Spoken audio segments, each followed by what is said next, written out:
to uphold the federal government's ban on the app in the U.S. This means TikTok would be removed from app stores if its Chinese parent company, ByteDance, does not sell to an American owner by January 19th. The DOJ argues the app is a national security threat under its current ownership.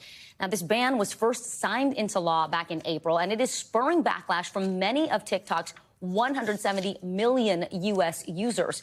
NBC News Now anchor Savannah Sellers has been following the story from the beginning for us. Savannah, tell us what the court said today in this ruling and what comes next for TikTok between now and January 19th.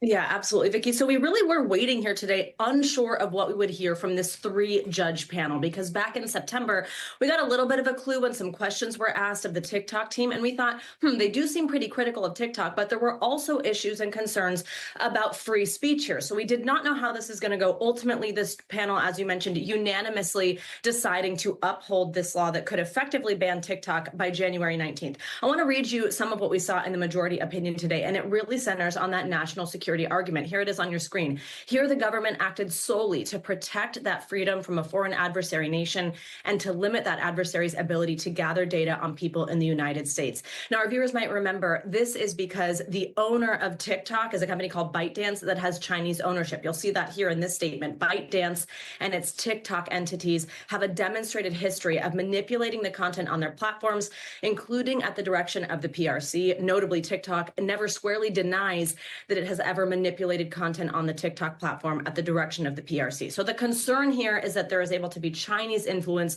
on this app that has so much American data and so many American users consuming that content on the app. Notably, though, in what eventually got this law in the first place put there, any type of evidence about what that national security concern would be was redacted. So there's no smoking gun, so to speak, which is a lot of what TikTok has pointed to.